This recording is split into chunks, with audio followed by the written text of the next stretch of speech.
Hello again from my side. I'm more than excited to moderate today's opening panel. First of all, I would like to say a very special thank you to our speakers for accepting our invitation, and a warm welcome also to Dr. Cornelio Viola, Professor of Digital Diplomacy at the University of Oxford and Head of Oxford Digital Diplomacy Research Group, Hans-Christian Mangelsdorf, Chief Data Scientist at the German Federal Foreign Office, Danish Masood Alavi, expert in multilateral diplomacy and emerging technologies, and Dr. Cecilia Celeste Danesi, Institute of European Studies and Human Rights, Pontifical University of Salamanca.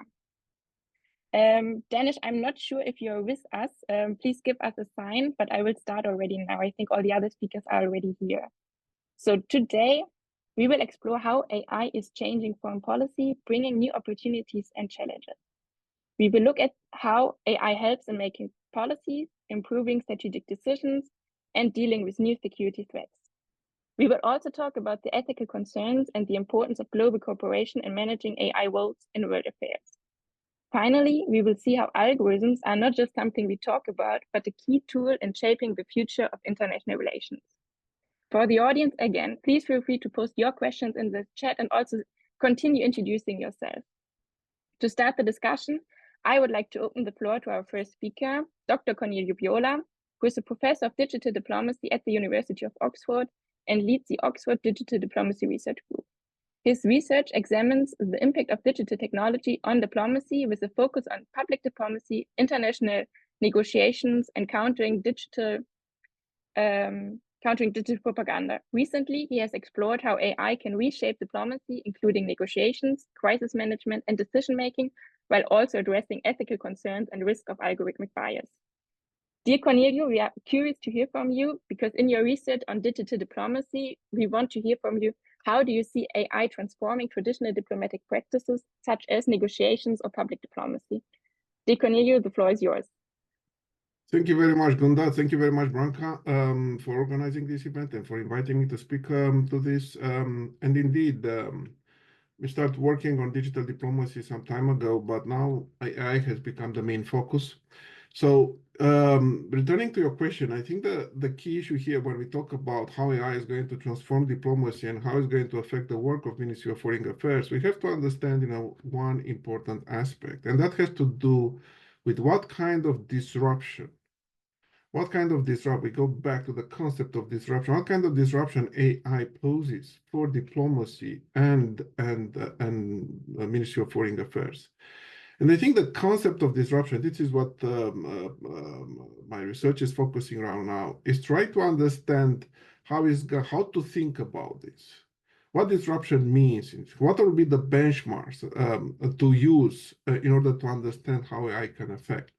And I have four ideas that I'm working on. One has to do with access, right? Diplomats, when they work, they do what? They access certain things. They access data, they access documents, they access networks, right? Of embassies, of people working. This is part of the work. They access communication channels. So one aspect that is interesting is how this access to different resources that are relevant for diplomatic work are being disrupted or not by AI. The second aspect, which I think is also important, builds on the first one, is the issue of knowledge. Right? I mean, in diplomacy, there are different forms, types of knowledge. What kind of knowledge? If we think, the famous distinction between propositional knowledge that is considered to be, let's say, true, right? I mean, to put, knowledge as a fact that can be true or false. Is country X going to support Germany, for instance, in policy A? This is something that you want to learn, propositional knowledge. There is also a different type of knowledge when we think about ability knowledge how to do something, how to write a resolution that can win support for a particular topic. This is where I think, my AI, generative AI can help actually. Experiential knowledge that what is like to have a certain experience, right? Like going, let's say, through a crisis or something. So these are different type of knowledge that technologies in general could affect in different ways. Building on this, the third benchmark that I'm looking is the issue of innovation. Innovation, what kind of new methods could, technologies in general, but AI in particular, could introduce, whether we talk about what we do right now, which was not, didn't exist before the pandemic, the Zoom, this is an innovation, or maybe, strategic analysis or something else. A fourth element that I'm looking is the issue of security. Technologies always create vulnerabilities from a security, and that's important but their impact, that's important for MFAs, that their impact varies from technology to technology. And finally, there is also the fourth, which I think combines the fifth element. It's a question of influence. What is influence in diplomacy? Diplomacy, from the very beginning, if it's a term that defines diplomacy, is the question of influence. How to exert influence over a particular agenda, issues that we like to promote, how to build coalitions more effectively, how to manage bilateral and international negotiations better, how to steer, in a broader sense, international affairs in a particular direction. So these are the type of benchmarks that I'm looking to understand, and I'm looking in my work on different technologies, starting with social media, AI, metaverse, and I'm also doing some horizon scanning for quantum computing. But let's go back to the AI. How is AI likely to affect this? And I think it's going to have different influences. So I think AI, probably we can talk about AI being, more influential, for instance, at the level of access, because then you can actually access real-time data, global communication channels much faster, but with the caveat that we need certain digital literacy skills and also investment in infrastructure. So access is always important, but also you have to understand how much in terms of additional infrastructure investment is important. What about knowledge? I think in terms of knowledge, I think this is where the promise lies, the issue of prediction, especially in terms of propositional knowledge, understanding better what may happen, what is true, what is false in terms of the possibility of moving ahead in terms of certain crises, let's say. So I think it's a proposition knowledge is particularly. It's also experiential knowledge, because you have the possibility of running all kinds of simulation, which are more in the sense, nowadays, more probably more feasible than in the past. The downside will be over-reliance on AI, which may diminish a little bit that type of human touch that diplomats acquire through experience. I'm speaking about insight, about intuition. What about innovation? I think we're going to see more area in the strategic analysis, because you can actually see patterns in an ocean of data much effectively and in a sense, in quicker than time. But again, here we talk about being able to assess risk. In what sense, this kind of predictions or what kind of, especially strategic analysis recommendations, can be put or placed around a ranking of risk in order to be careful. It's one thing when you don't discuss this in the context of soft power. It's another thing when you apply insight from AI in the context of crisis management, for instance. I think there is also on the question of security, this is important, critically important, especially when we talk, for instance, of international or negotiations. Whatever recommendations comes from a machine, you have to rely not only the black box problem, but also the fact that it has not been hacked, and the recommendation that actually you receive are twisted or manipulated. And finally, I think where I think we may see more in terms of low-hanging fruit, and everybody it's interesting, is in the question of probably negotiations and the soft power. Because on soft power issue, you can actually become more effective in terms of understanding and targeting audiences. On the question of negotiations, I think this is a model that I'm developing right now.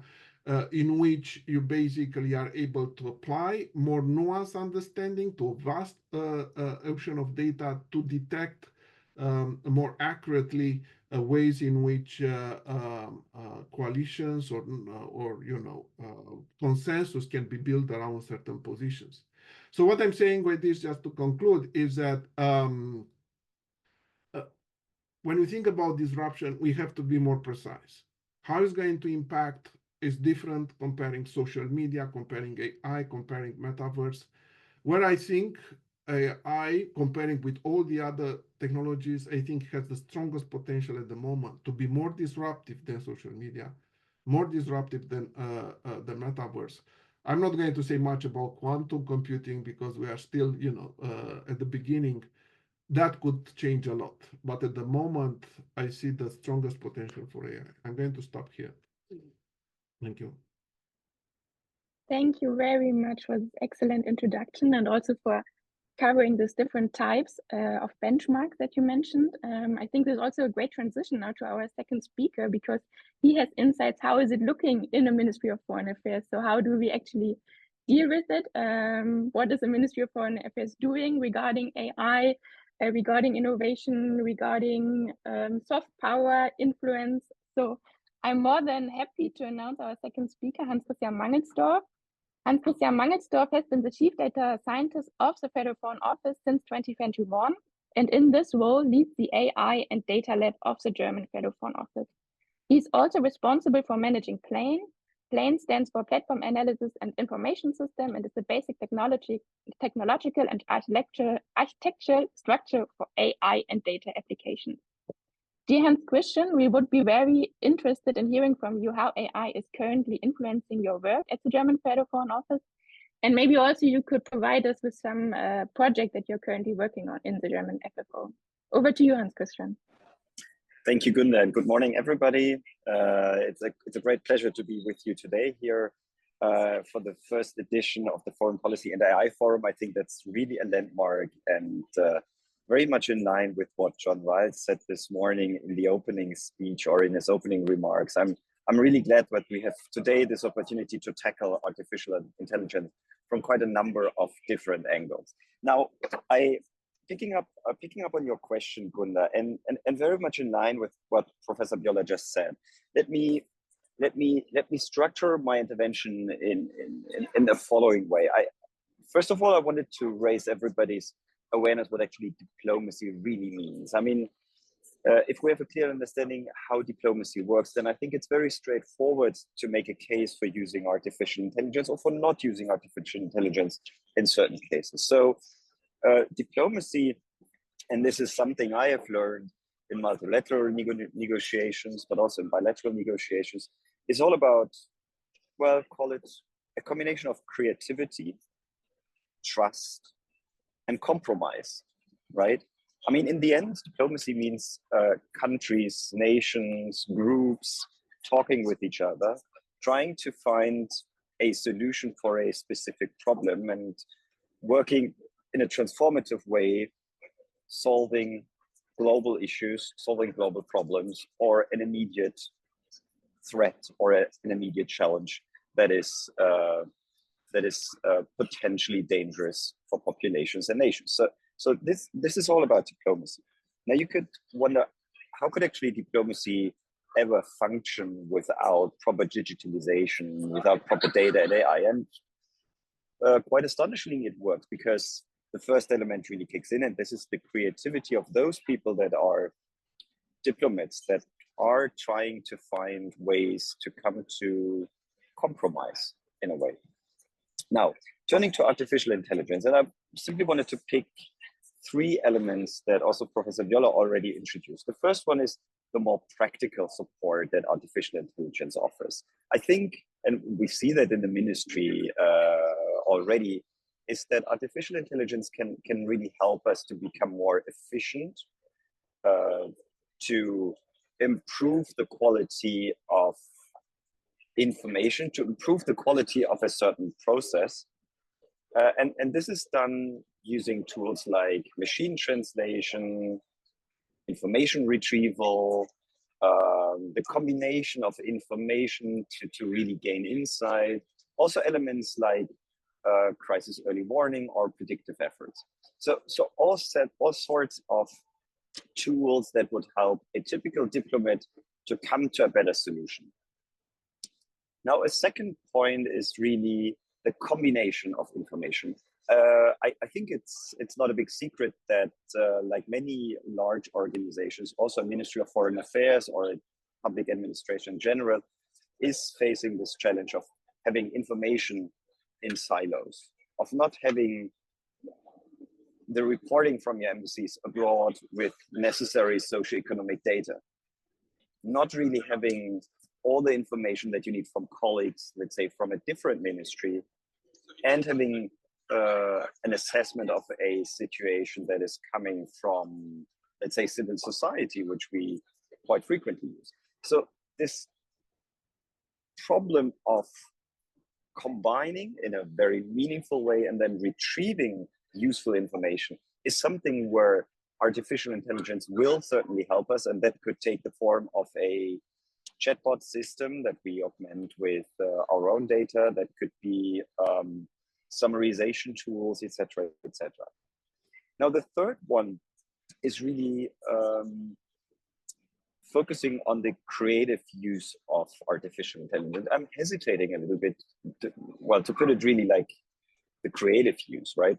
Because as I said in the beginning, creativity is probably one of the most fundamental prerequisites that a good diplomat needs to bring along.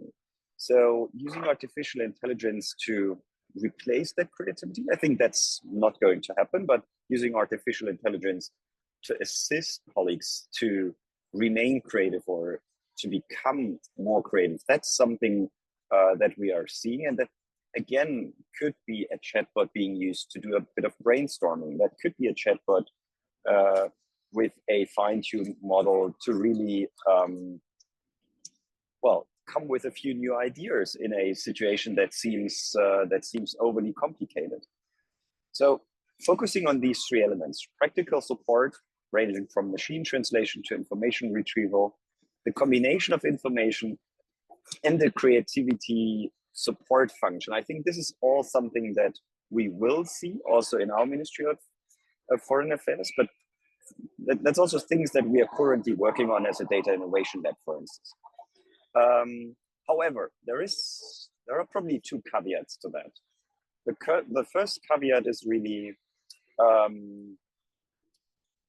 artificial intelligence without proper data management and without proper data governance will not work. And that's true for any organization around the globe.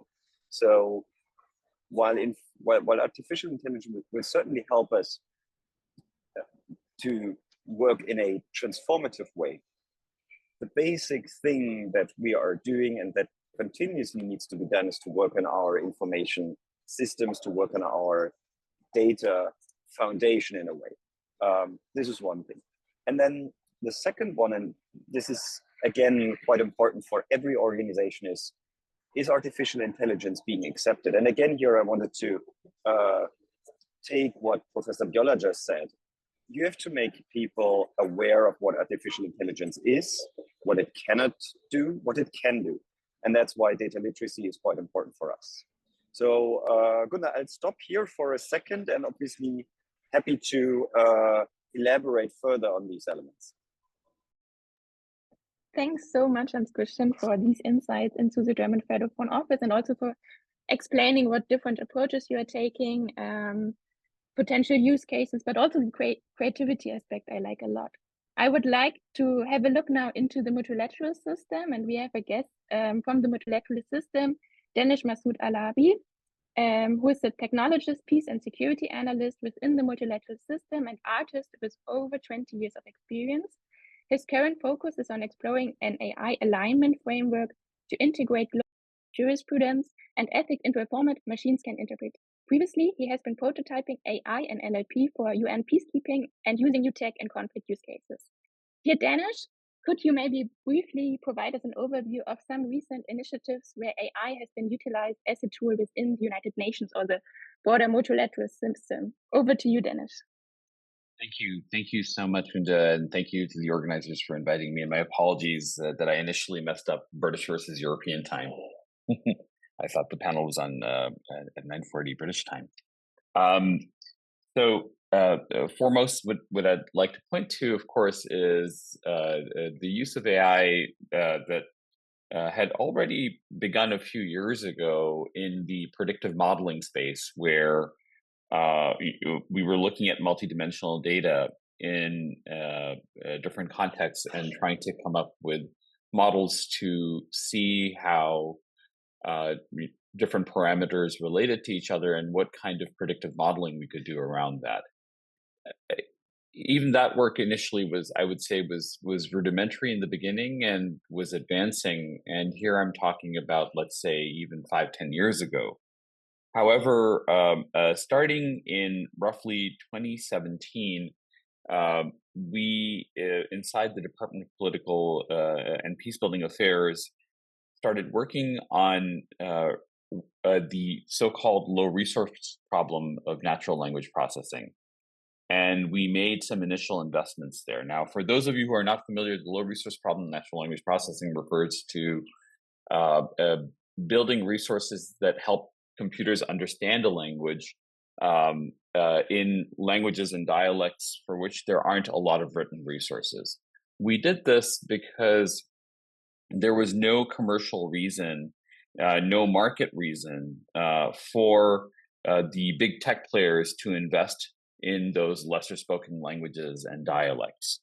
And we did this strategically, for example, by beginning with a range of Arabic dialects, including, for example, Libyan Arabic, Iraqi Arabic, Sudanese Arabic, Yemeni Arabic, and annotating, in very, very crude terms, building a dictionary-like resources that would allow a computer to understand a particular dialect. Now, the benefit of doing this was that we would then be able to analyze what was being said, let's say, in the press and even on radio at scale regarding a particular UN mission that was mandated by the Security Council. So, of course, we were backstopping as a department and as the Middle East division, which is where I was housed at the time. We were backstopping several missions in the region, including in Iraq, including in Yemen, Libya, and elsewhere. With these types of resources, if we can analyze what's being said on the radio, combined with what's called automated speech recognition, which also allows us to build algorithms that transcribe radio broadcasts and TV broadcasts. And once those broadcasts have been transcribed, we can then analyze them. So, of course, you can imagine that for international peace and security specialists like ourselves, this had tremendous utility. Where we took it a step further, which was, dare I say, cutting edge at the time, was the application of such resources to deliberative processes. Now, when I talk about deliberative processes, what I mean is dialogues around, in conflict contexts at scale with citizens from that conflict context. And these types of dialogues basically are extremely useful because they provide a signal to us as a Security Council mandated mission or as an international system as to where the local population's position or what the local population's positions might be regarding a controversial matter. So we started to essentially run dialogues in local dialects and languages using the low resource language NLP resources that we had built at scale, and feeding the results of those dialogues, where, let me say a little bit more about the dialogues themselves. So the dialogues would allow us to, for example, ask controversial questions or questions that were politically significant and glean insights from a population that based on different demographic segments. So what do particular minorities believe? Let's say we're talking about constitutional reform, or we're talking about the role of foreign actors in a particular conflict, or we're talking about a final political settlement between the conflict parties. In each of those instances, what do minorities, specific minorities feel? What do young people feel? What do self-identifying women feel, et cetera, et cetera? We could have this kind of level of granularity in real time. And this, of course, was extremely useful to feed into an ongoing political or peace process. But it also had the benefit of the political benefit and the optics-related benefit that let's say, a special envoy of the Secretary General or a special representative of the Secretary General, someone at the Undersecretary General level, is speaking directly to citizens. And the interface was that of a chat, right? So this is all pre the emergence of ChatGPT as we know it now. We started doing this, and we started doing this in multiple different conflict contexts where there was a Security Council mandate and hence a special political mission on the ground.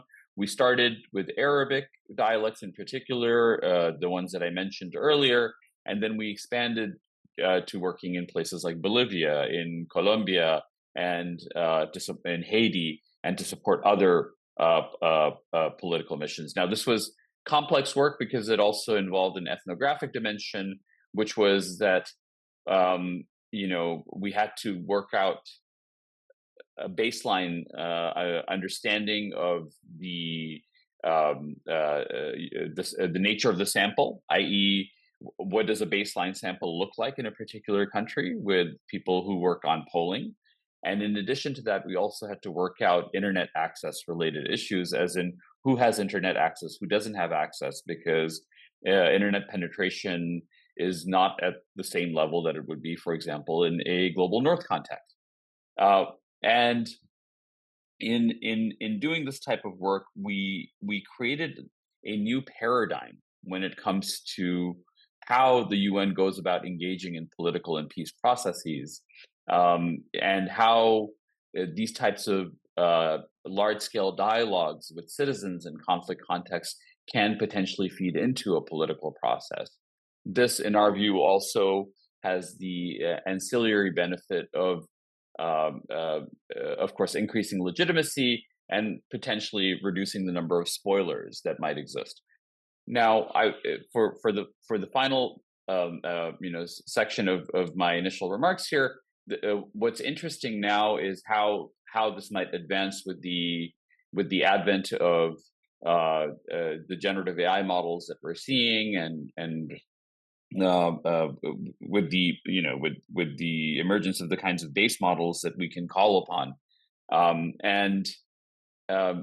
I think that the way that we're looking at it now is that with the emergence of these types of generative AI models, we can have a more advanced conversation where we have the possibility, for example, to offer some kind of fine-tuned model to a citizen in a conflict context, where they can engage with the model prior to a large-scale dialogue and determine where they might stand in relation to everyone else ahead of the actual dialogue, and have a much more advanced conversation. I think we can do it much more effectively and at a greater level of granularity now, because with a fine-tuned base model that has been fine-tuned to, for example, either through long prompting or through actual fine-tuning, that has basically been somehow customized, let's say, for a particular conflict context and for a particular set of issues, you can also educate citizens at scale as to what the key issues are, what the key points of contention are before they enter into a dialogue. And I think we can do this type of work much more effectively. The other thing I'll say very, very quickly as Dennis, a final point, please go ahead, please stop. Yeah. Sorry for interrupting, but I think I have to keep a little bit the time now because we still have another speaker. But thanks so much for sharing all these insights. And I think it's very impressive to see how the United Nations is also leading this way and leading including civil society and different actors in peace dialogue. I think this is really impressive. So thank you very much for sharing everything. It was enlightening. Yeah. I would like to hand over the virtual microphone now to our last speaker, Dr. Cecilia Celeste Danesi from the Institute of European Studies and Human Rights, Pontifical University of Salamanca. Cecilia is a lawyer, writer, lecturer, teacher, and researcher in AI, gender, and rights. She's a researcher at the Institute for European Studies and Human Rights, member of the Women for Ethical AI platform, and a professor of the subject AI and Law at the University of Buenos Aires. In addition, she advised governments on digital technology worldwide. Cecilia, you recently authored a chapter on AI and international relations, building a practical guide for ethical AI governance and diplomacy. And we are really curious to learn more about your research. So dear Cecilia, the floor is yours. Thank you so much for the presentation and for the invitation. It's a pleasure for me to be here with you today. And I want to share with you a presentation in order to present shortly, briefly, this paper that it was just finished. Gunda mentioned, the topic of the paper is about AI and international relations, and with the idea of building a practical guide for ethical governance, AI governance in diplomacy. So first of all, we have to focus on what is the relationship between AI and diplomacy, and we can separate it into two main areas. First of all, AI as a tool for diplomacy. For example, when diplomats use chatbots, negotiation and designing action strategies, prediction of migratory flows, geocoding and mapping in social networks to measure the impact and effectiveness of political message, and a lot of examples more. And these examples, as you can imagine, is going to be increased in the future a lot, especially with the arrival of Gen AI. And the second area of this relationship between AI and diplomacy is AI as a topic for diplomacy. For example, when we are talking about AI in geopolitics, in governance, in economy, in different areas.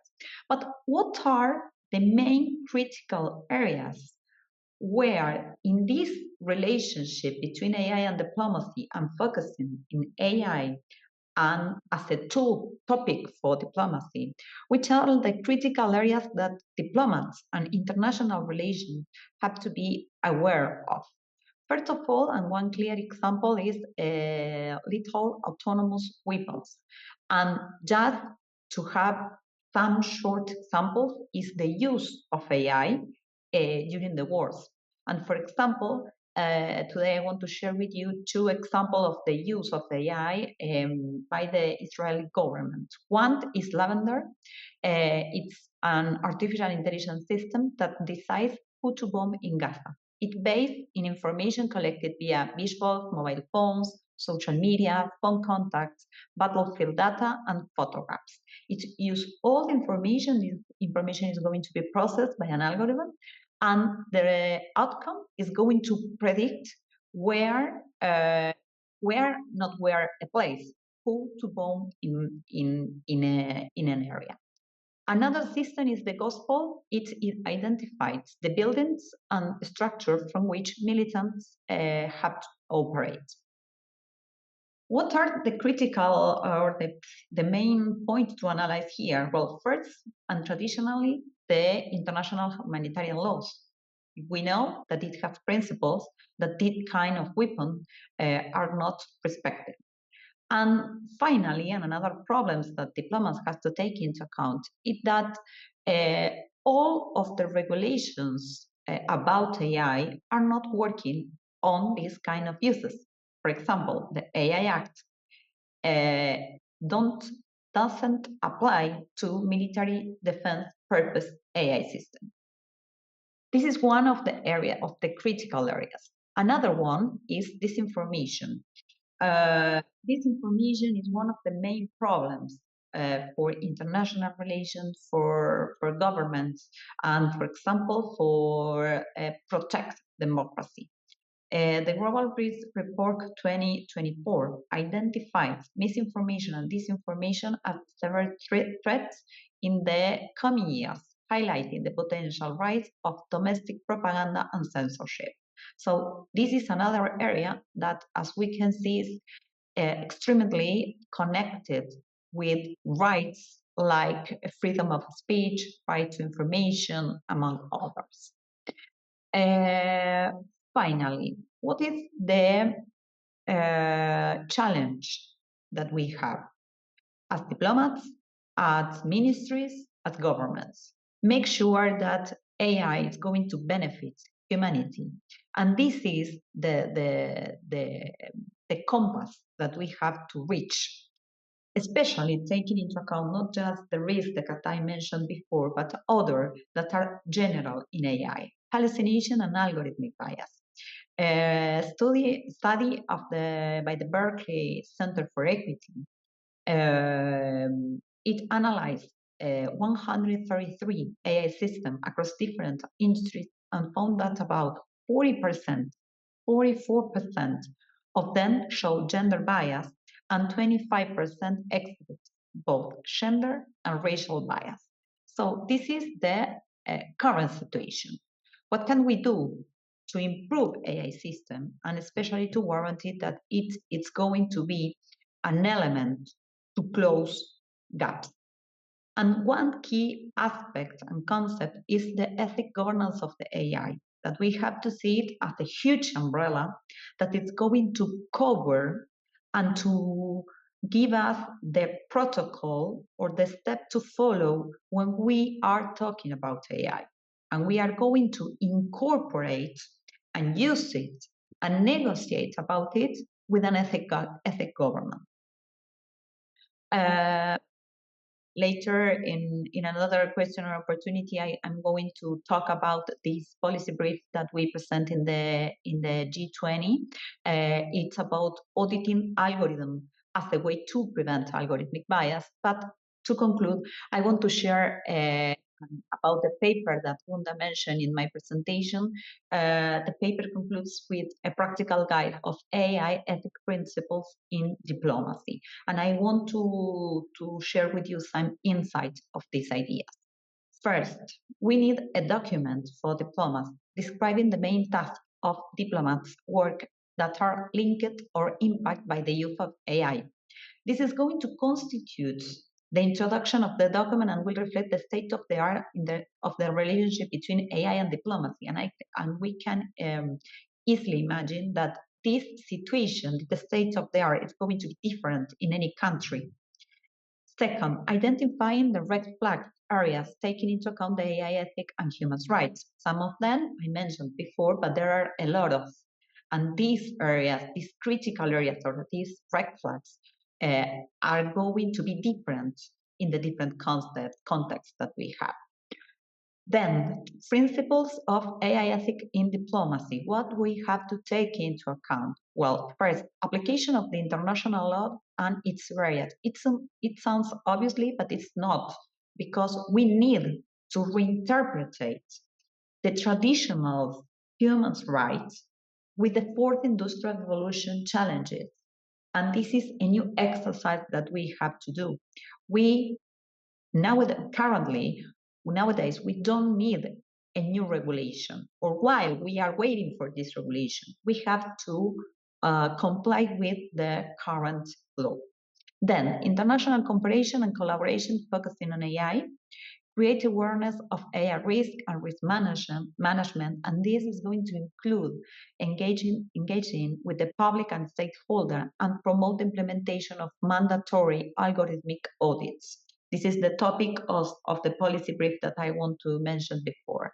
Finally, that's privacy, security, and sovereignty, and of course, the implementation of the general principles of AI ethics, for example, the recommendation of UNESCO on ethics of the AI, applying to the specific context of diplomacy. And finally, designing practical tools to help diplomats work. This is AI. It's a very good tool to improve our task, our efficiency. So we need to adapt AI to diplomats' needs.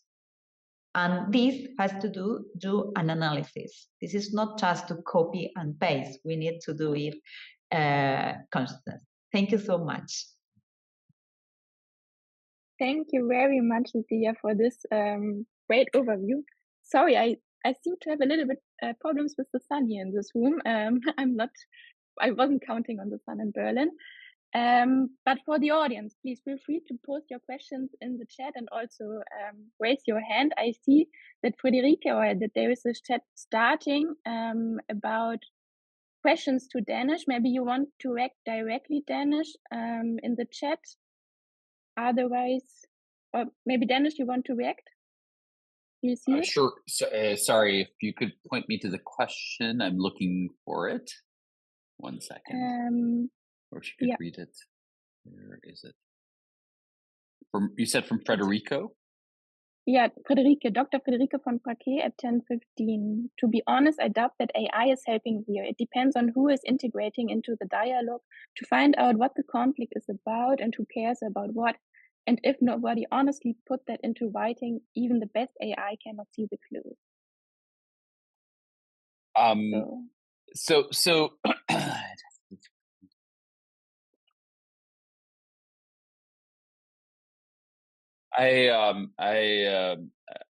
I mean, I understand I honor and respect the skepticism and of course the critique, and it's something that we need to be careful about when it comes to issues of representation.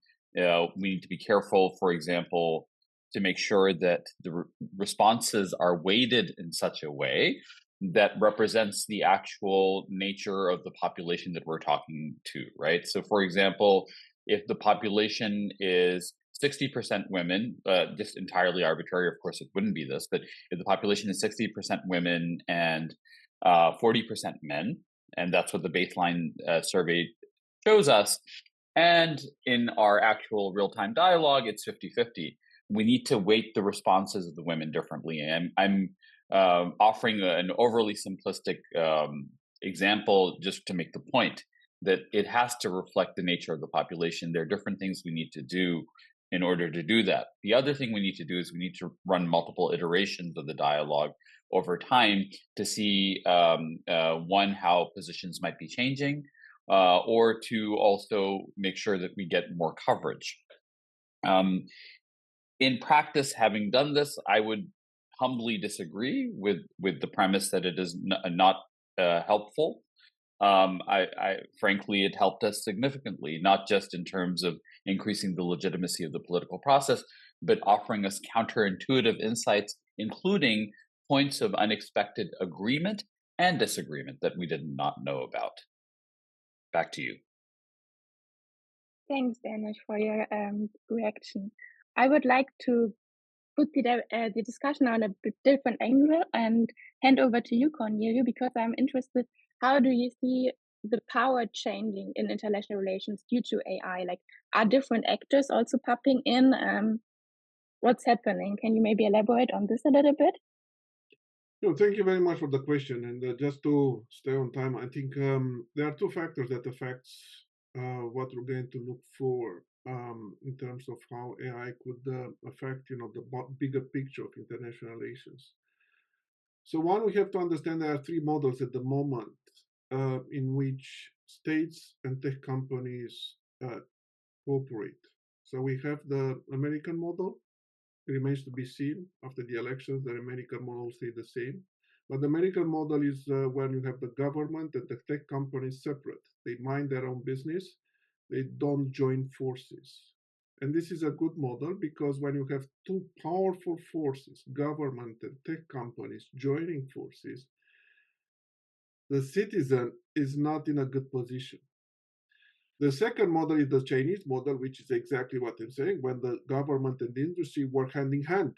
And that's when you have technology of surveillance and mass surveillance in the hands of the government, then you expect authorities, digital authorities, new terms, to thrive. And then you have the European model, which is very much on regulation. The only problem is that there is not much tech in Europe, big tech. I mean, and there is an issue of balance here of how to go with the regulation and so on. So there is a big issue now in terms of where are we going?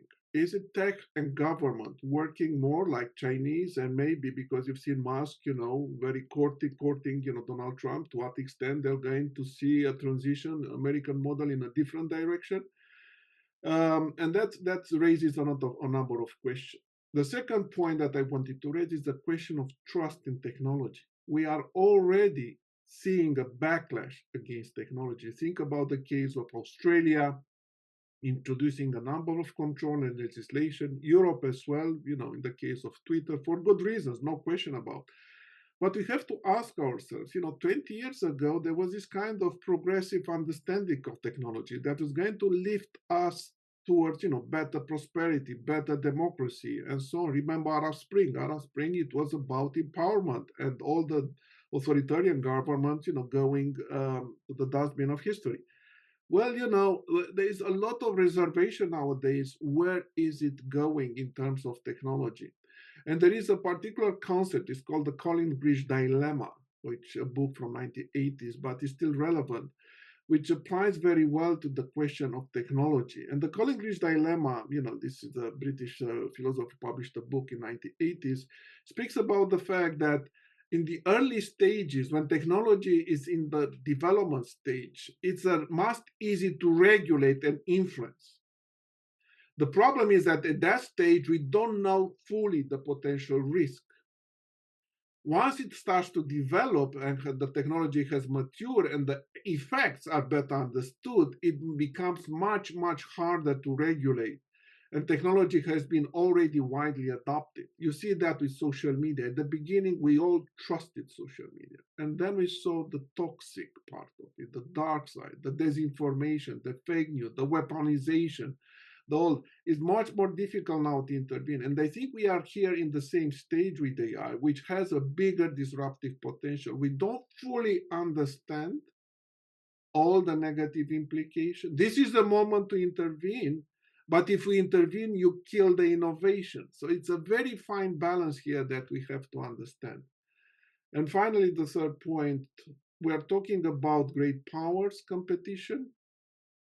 Is that likely to happen? Or we're going to see this kind of new actors, non-state actors, tech companies, private actors actually challenging? Remember in Britain, during the riots in the summer, who intervened in the debate? Elon Musk intervened in the debate, challenging the British government. Is that the sign of more to come, in which private actors actually is not a big competition between states, but private actors now challenging state actors because they have the power and the will to do it. In the past, tech companies used to stay dormant. Amazon, Microsoft didn't want to get into geopolitics. Elon Musk shows a different direction in which tech companies, I don't know whether that will be followed by others, are willing to change state actors, geopolitically speaking, in the political sphere. Thank you. Thank you. I will pass directly to Hans Christian, who's raising the hand, and I also wanted to hand it over without you raising the hand because I think thank you. It's your time to jump in. Yeah, thank you, Gunda. I very much wanted to react to what you just said. I think in terms of big tech companies becoming global geopolitical actors, I think that's a reality. I think that's going to happen, and that's going to be is it going to be something fundamental different? I think we have seen that with other technologies before, but we have to take it into account, I guess, also when we're talking about artificial intelligence. However, a second aspect that I wanted to raise is, this very much relates to what Cecilia presented, and very insightful, thank you very much for that, is to actually assess how diplomats use AI and how they will use it. I've never seen a solid piece of research that actually assesses the amplitude or the actual usage of AI tools. Probably it's a bit premature, but at least in 12 to 24 months, I think that's a thing worthwhile to look at. Now, what does that mean for our daily work? I think we will continue, we will be forced to continuously reassess ourselves as diplomats where we use AI and where we do not use AI. And that's why we created an AI charter in the ministry. I mean, to simply make sure to which extent we want to rely on a technology that is basically a statistical thing that has its pros and cons. That's one thing. And because diplomacy is all about negotiating with colleagues, with people, with others, we simply need to be much more aware that those persons sitting on the other side of the table are using specific techniques and technologies. And again, that brings us back to data literacy and AI literacy, because if you do not know that your counterpart on the other side of the desk is using something that makes him, at least in your perception, more efficient, faster, and better in quotation marks, you have a problem. So it's very much about this transparency, like in any other negotiation where you need to agree on the rules of engagement in a way. Thank you. Hans, just a quick follow-up.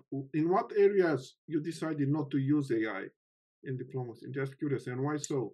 Yeah, I mean, we have a very clear policy that says artificial intelligence is not taking decisions. Artificial intelligence is just supporting the decision-making process. So that would exclude using artificial intelligence for automatic or automated negotiations, for instance. Thank you. Thank you very much. Since we have only 5 minutes left, I would like to ask you and look a little bit in the future. So in the next 5 to 10 years, how do you see AI changing geopolitics, international relations, ministries of foreign affairs, the multilateral system? And what should we also be careful about, like especially also bringing this ethical aspect again on the table? And I would like to start with you, Cecilia, maybe with your last words, and pushing again also for ethics. So what should ministries of foreign affairs take care of when implementing AI? Well, thank you so much. Well, first of all, I think that AI is going to change completely the way that we work and we do our tasks. And this is going to increase in the future considerably. There are areas that are more, that resist more the impact of the AI, but this is going to happen. I think that ministries and governments has to take like 3 main points into account when they are thinking or evaluating to incorporate AI in their tasks, in their topics, in their everyday life. First, training and education, not just for them and for their team, but also for the users of the AI. Most of the problem with the AI is that we, as this is something cool use of AI, there are several times that we incorporate it in areas that it's not an advantage. It's in fact is translating to a risk or something that is going to perjudicate the area. So first of all, we need training and education in order to know when, how, who, and everything. Second, works with teams with diversity and interdisciplinary teams. AI is not just for programmers and engineers. It's mandatory to incorporate, to have a social sciences perspective during the entire life cycle of the AI system. And when I say entire, I'm also including designing AI tools and also evaluating AI tools, implementing, using everything. AI is not just a program to write, to do something innocent. No, it's something that is changing our life, is deciding, and AI is influencing our decisions. So we need social science perspective. And finally, we need to build reports about AI ethic governance in each country, but in each area of the country. It's not enough just a general plan, a coordinated plan, general in a country. We need plan and strategic plans and reports for areas, for downs, for small areas. And this has to include analysis of the needs and taking into account especially the identity of the organization, of the ministry, of the industry, because each of them is going to have special needs in order to take an advantage of the AI. Thank you so much. Thank you very much. Danish, maybe over to you, your last words. How is international relations changing? What do you see in the next 5 years in the multilateral system? Over to you. So as someone who works more closely with frontier AI labs and gets a chance to engage with the engineers and the people working on policy issues, alignment issues, I would say that in a 5 to 10 year time horizon, we're looking at rather dramatic changes, including the rise of AI agents, where a lot of the negotiating that's going to be done will be through the use of artificial intelligence agents that will be talking to each other. Only things that require critical decision making or decision points will rise to the level of human attention. Now, in this, one of the differentials we might see is access to compute. Who has stronger or better models? Who does not? And already we're seeing a geopolitical competition rise around access to GPUs and other types of cutting edge chips, and also the access to the cloud. The upper limit so far in all sort of empirical predictions that are based on current data, et cetera, and current trends, tends to point to the direction of power, and power being data is not an upper limit, compute is not an upper limit. The presence of power, and this is why you're also seeing increasing movement toward the use of, for example, nuclear fission energy, not fusion, fission energy. Within a 5-year time horizon, the other thing that's possible that's less likely is breakthroughs in fusion, and that nuclear fusion, which might also happen, for example, when you look at the work of companies like Helion, which aim to demonstrate a modular fusion reactor by the end of either this year or the end of the first quarter of next year. Now, I know these things are not strictly related to diplomacy or conflict, but they have very powerful effects on all those things, because diplomacy and negotiation is not separate from the rest of the world and how systems work. So I imagine we'll see a lot more of that. What I would like to see, speaking more aspirationally, is for there to be a global effort at encoding human values, norms, and laws from around the world in a way that is pluralistic, that is even epistemically pluralistic, into artificial intelligence models, and for us to also advance ways to limit the action space of the artificial intelligence agents to within the bounds of those norms and values in a way that is context dependent, i.e. per jurisdiction. I think that's going to be very important. I'll leave it there. Wow, I would love to have more time. It's so sad that the panel is ending now, but thanks so much for sharing all your thoughts on this. Thank you so much. Hans Christian and Cornelio, your last word, and also for the speakers, if you have time afterwards to stay a little bit, because there are questions coming in the chat, so please feel free to react directly. Cornelio, I hand over to you. Your last words. No, it's a very exciting period, but lying ahead, AI agents, everything that we know about AI, it's very rudimentary at this stage. General AI, probably in the 10 years, we're going to see more of that. My fear, and I'm an optimistic by nature, my fear is the dark side. What is good? We know from technology, every time there is a positive, whether it was the social media, whether it's nuclear technology, whether it's anything, it's always, at some point, it gets weaponized. The geopolitical context, it is what it is. It's very dense, it's very harsh, it's very hostile.